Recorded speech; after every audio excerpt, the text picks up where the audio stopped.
everyone. Welcome. My name is Adrian Alexander, and welcome to this edition of Member Spotlight, a podcast of the Caribbean Coalition Against Trafficking in Persons, where we highlight members of the coalition.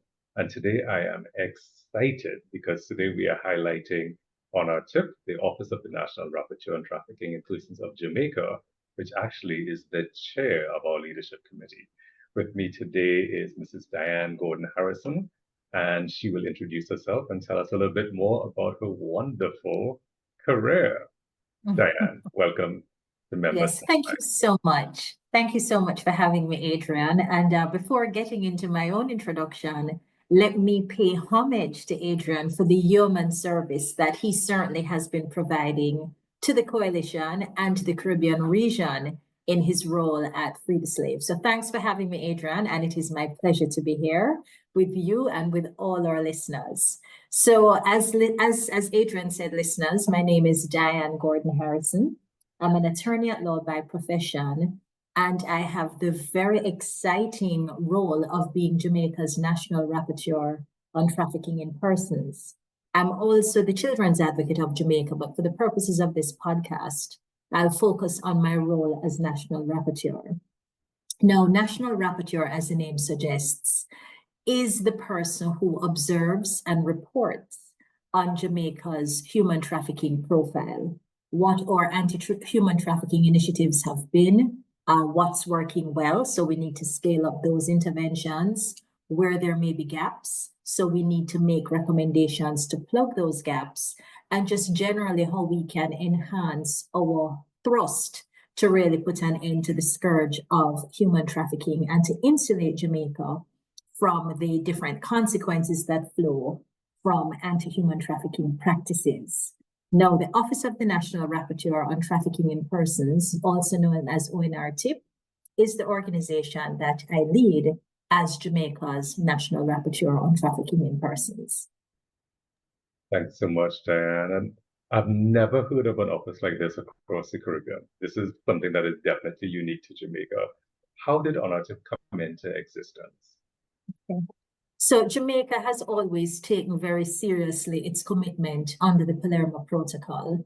And as you know, in the anti-trafficking world, a lot of the strategies that are adopted in various state parties are all geared towards recognizing that human trafficking is an issue and trying to find critical and effective means of addressing that particular issue. So in 2015, Jamaica, having had a national plan of action against trafficking in persons and having had enacted legislation that deals with human trafficking, thought that it was time to up the ante, if you will. So by this time, we already had our national task force. We had different institutions that we had established, for example, a victim shelter.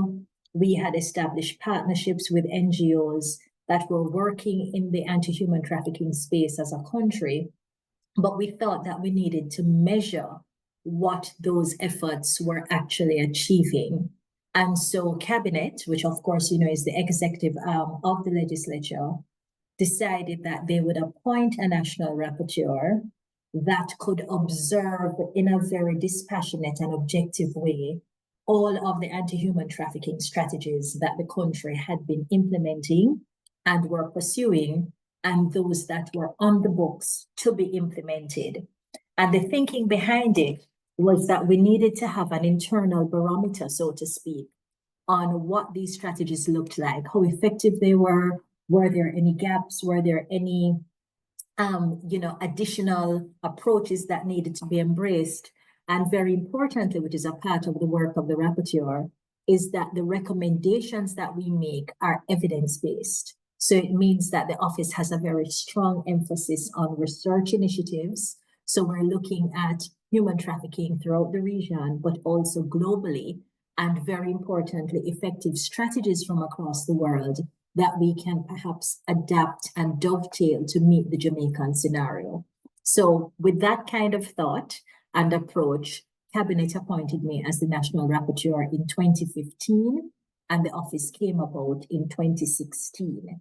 We're not created by virtue of a statute, but rather the office gets its powers from a terms of reference that outlines what the roles and functions are and the scope of the authority of the office.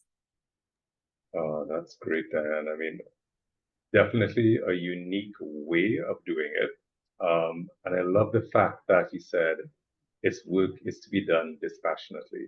You're not partisan on behalf of government or against government, but you're looking as an independent entity, I suspect, and Yes. what government is doing to really assess its effectiveness and make recommendations as to how those things can be improved. So, how has that reception been in terms of your relationship with government insofar as that work is concerned? All right. So, of course, with anything new, there is the need to introduce and to sensitize as to the role and functions of the particular entity. So we went through that process with many government stakeholders. And I think we're at the place now where the office is recognized as the authority that is in fact empowered to request certain information, because we have to request it to be able to analyze it and to assess what's happening. And so I have found, as has my team, that different ministries, departments, and agencies are quite cooperative, and they are very willing to share the information.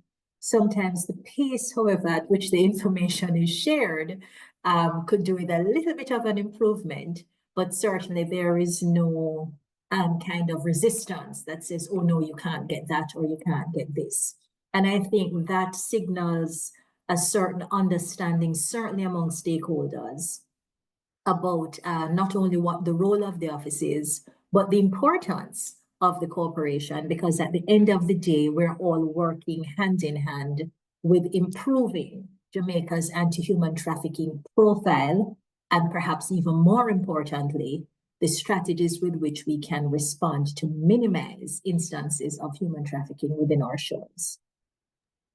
That's excellent. Once there is that understanding and the collaboration, I know that just makes things so much easier. I understand that while globally there's the 4Ps strategy, that I believe Jamaica uses a 5P strategy. Tell us Yes. a bit about that. How does that work? And of course, what's Okay. All right. So, the P's are very prominent. And usually it's funny, Adrian, but remember, we started this whole discussion and journey in the region with 3 P's, those being prevention, protection, and prosecution. And then as time evolved, and I think stakeholders became a lot wiser and more seasoned, we recognized that a 4th P was necessary, that P being policy, because without policy directive, it means that we have to move, perhaps in a very disparate way. And we weren't linking all of the first 3 P's together. So we find great benefit in that. But our 5th P is partnership. We recognize that without strategic collaboration and the ability to engage partners from different perspectives, we're not going to be very successful in any kind of anti-human trafficking agenda. And so the ONRTIP recognizes the need for strong, effective preventative measures. So we'll always support the public education initiatives. We'll always support the sensitization of specific groups that may be particularly vulnerable, and just raising the kind of consciousness that human trafficking is a threat that needs to be taken seriously by everyone. So that's the prevention limb. We'll always support the protection, because human trafficking is not only a crime, but it is also a gross human rights violation. And when you have human beings being dehumanized in the process of anything, it means that you have to have a very strong victim-centered approach. And so putting the victim at the heart of the responses really dictates the very, very high premium on protection throughout any kind of human trafficking episode. Thirdly, we'll always support the prosecutions, because we firmly believe that where persons are accused of very serious crimes, for justice to occur, once you have the process and the evidence to establish, all of the necessary ingredients, then a prosecution should flow, because the accountability framework is just as important in balancing the scales of justice. Policy, as I said before, gives you the framework within which to pursue all of these initiatives, and partnerships are a very good way to ensure that we are coordinating our efforts towards the common goal and objective of having strong, robust, and effective anti-human trafficking strategies and an anti-human trafficking environment, so that persons will know what we stand for as a country and our perspective in the region on how anti-human trafficking efforts should look. I love that explanation. And I know in a lot of regions, the 4 Ps are taken to the partnership, added to prevention, protection, and prosecution. But that you have this focus on policy, and as you said, all of your work is evidence-based. I'm seeing that is really driving home the need to examine and re-examine if our policy positions are as they should be. So as we've seen a movement towards trauma-informed approaches and now survivor-informed approaches, and everything begins to unfold and is really evolving, right? So I'm assuming ONRTIP's role is to ensure that the national policies are being kept abreast of all of these developments that are taking place globally. Absolutely, absolutely. And what is particularly, I think, useful is that the Ministry of National Security in Jamaica is the ministry with portfolio responsibility for human trafficking. Because, of course, our Deputy Prime Minister, who is also the Minister of National Security, has human trafficking as a part of his portfolio responsibility. And what's very useful in the way that ministry works, and I want to recognize not only the minister, but certainly Ambassador Stonewall, who is the permanent secretary and the chair of the National Task Force, they're very inclusive in their approach. And so the Office of the National Rapporteur always gets an opportunity to comment on any policy paper, any statement that is being prepared, any kind of direction that is going to be a fundamental and pivotal role, for anti-human trafficking efforts. And so that gives us access to certainly provide the guidance that we think is appropriate within this particular environment. Oh, that's great.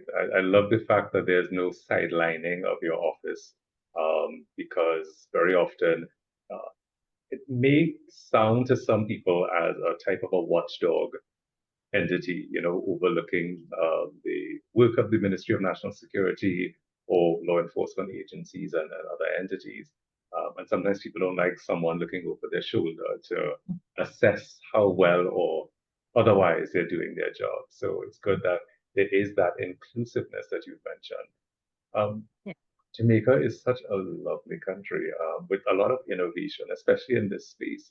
And I've heard of an ambassador role that has been given to some survivors. I believe that's under another ministry, but is that connected to the work of ONRTIP as well?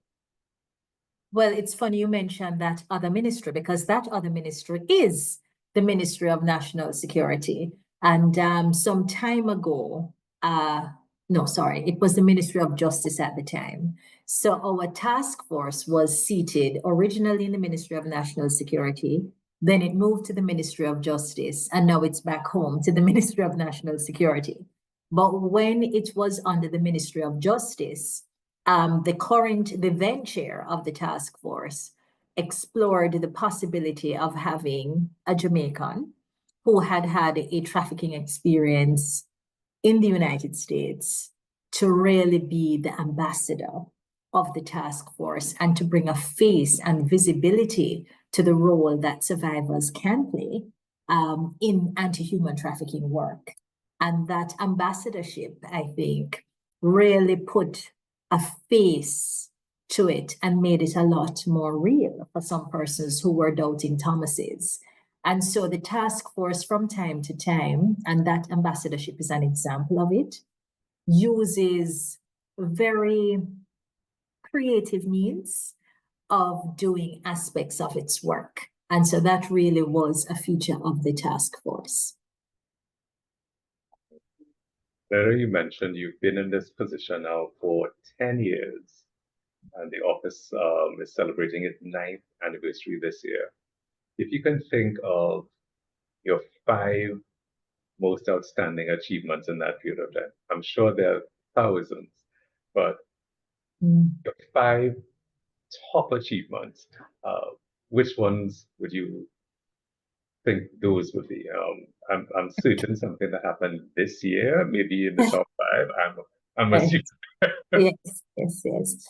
All right. So there have been some noteworthy achievements, and I'll see if I can be concise and mention 5. Okay. I don't know if they're necessarily the top 5, but these are the 5 that come to me now. So one would be the creation of the Survivor's Handbook. We believe, again, because of the very strong focus on centering victims and enabling them to move from victimhood to survivorship, that giving persons the tools to do so is very important. And so the production of the Survivor's Handbook, which really gives in very concise and practical steps to persons who may have been victims of human trafficking, a roadway to reclaim their lives, I think is a fundamental part of the toolkit towards survivorship. And so the creation of that book that handbook is something that is a highlight for me. The creation of our digital e-learning tool in its original format was groundbreaking. And it was groundbreaking because that was the first time we were having narratives to really explain what human trafficking was in very relatable circumstances to the Jamaican population. It also provided a self-paced learning and a takeaway tool for stakeholders who really sometimes come to seminars and are all engaged, but then when they get back to their desks and 2 years, 3 years have come and gone, they start forgetting some of the freshness that they would have been exposed to over the weekend. So that was also a groundbreaking achievement.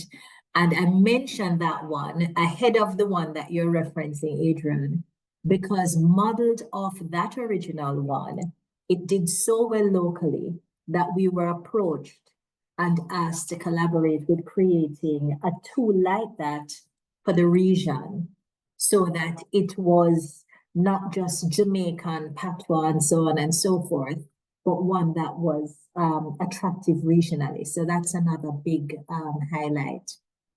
Another highlight clearly has to be the opportunity to have hosted the second regional forum for Free the Slaves. Of course, that's a forum that really brings together Caribbean stakeholders to talk about the very important strategies and approaches that they're embarking upon to deal with their anti-human trafficking problem. So we see that as integration around a common cause. So that was a highlight. Another highlight has to be our online resource library, which continues to feature as a recognized resource from all the continents in the world. We have seen I believe we're at over 93 countries now that have come on to use the online resource library and to pull from it critical information to support their work. So that's also a massive achievement. And perhaps the 5th that I will mention, is it okay to twin the digitalizing of the online tool on the website with the number 2 that I mentioned, so I can squeeze in a 5th? Okay, yeah. So that would be sub B, right?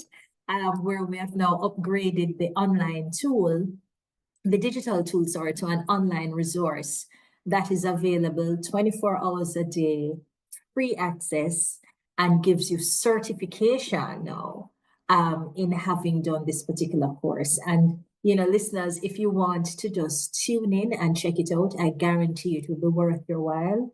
And it is very, very user-friendly and self-paced, and you can self-test at the end of each module before you build up to the big dog, where you have to score your 80% pass mark to be certified. And the pass mark may sound high, but it's because we want the certification to be worthwhile and for you to know that once you have it, it's because you have gone through the rigors and you certainly understand the fundamentals of human trafficking.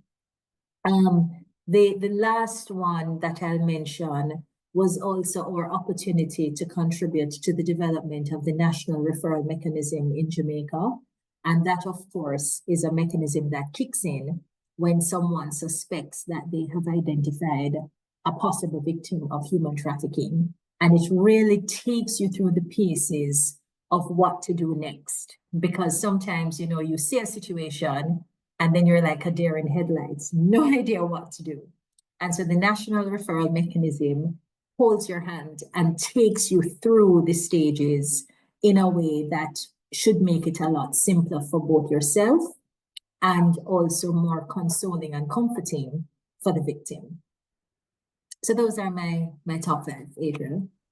Those are tremendous achievements, and to think that those are just 5 out of probably 500.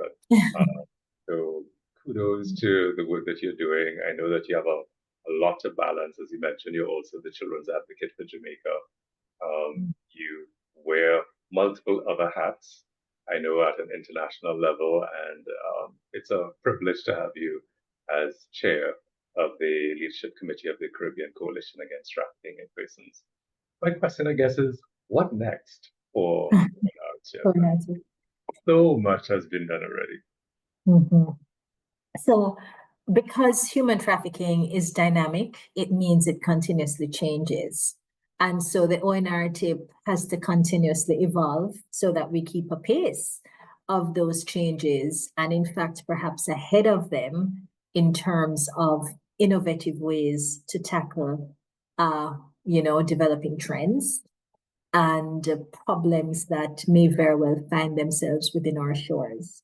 So we continue to, I suppose, survey the landscape and just see how we can keep ourselves top-notch. So that means a lot of capacity building. It means a lot of exposure to the global market, so to speak. And it means having creative ways of getting the point across. So, for example, we have coming up, as you would know, Adrian, sooner than later, we have our consultations in terms of, the Caribbean region and how we can better serve as a region, through the office as chair now of the CCAT. And we also are looking at having our series, our dinner and conversation series, or conversations on trafficking, as we call them, where we look at these developing trends one at a time, dig deeper, and see how we can help raise awareness and the ability to respond in our stakeholders. So it's a lot of keeping your eye open so that you can know how to bob and weave and how to adapt and how to ensure that we're providing critical material that persons can find useful in their work, whatever that work is in the human trafficking field.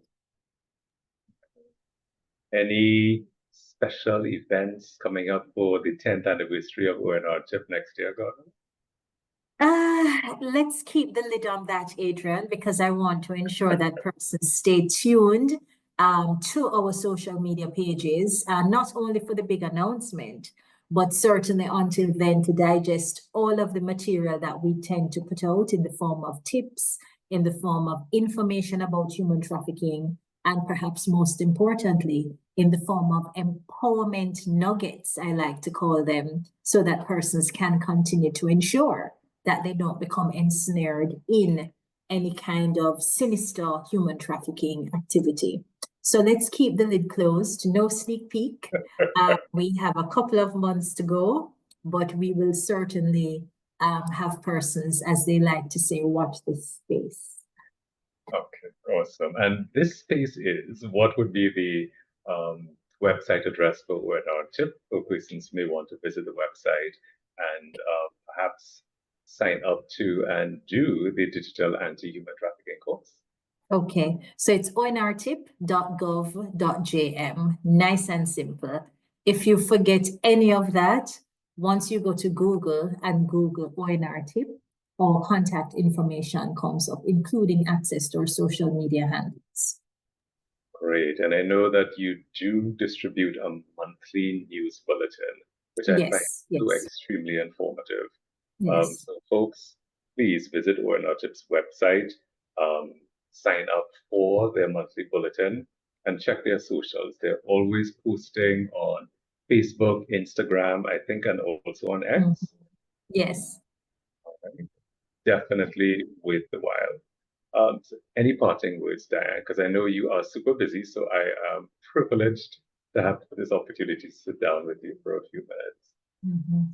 No, just to say that, you know, it's just so refreshing to finally have interconnectedness with the region, you know, and I want to encourage viewers of this podcast to recognize that each island in its own space is doing good work, but it's so important to connect that work to what's happening in your sister islands within the region, and to recognize that there's a whole set of resources and persons who are speaking your language and who are ready and willing to collaborate.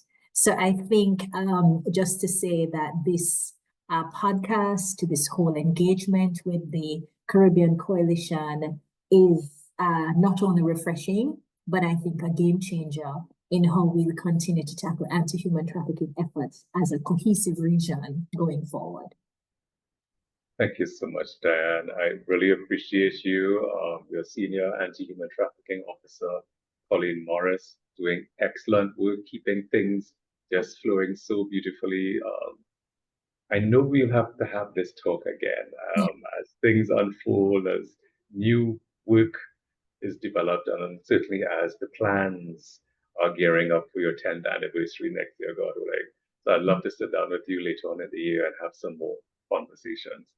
So folks, if you want to know a little bit more about ONRTIP did for the first quarter of 2025, check out the coalition's newsletter for the first quarter.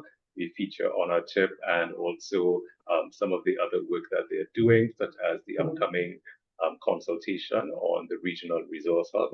That will be on the 30th of April. So if you're viewing this after that, check the coalition or check ONRTIP, and there'll be other engagements, other consultations as we develop that regional resource hub. So thank you so much, Diane. And folks, thank you for tuning in to this episode of Member Spotlight, where we've been having a wonderful conversation with Mrs. Diane Gordon Harrison of the Office of the National Rapporteur on Trafficking in Persons of Jamaica. Tune in for more episodes, and until the next time, take good care of yourselves. Okay.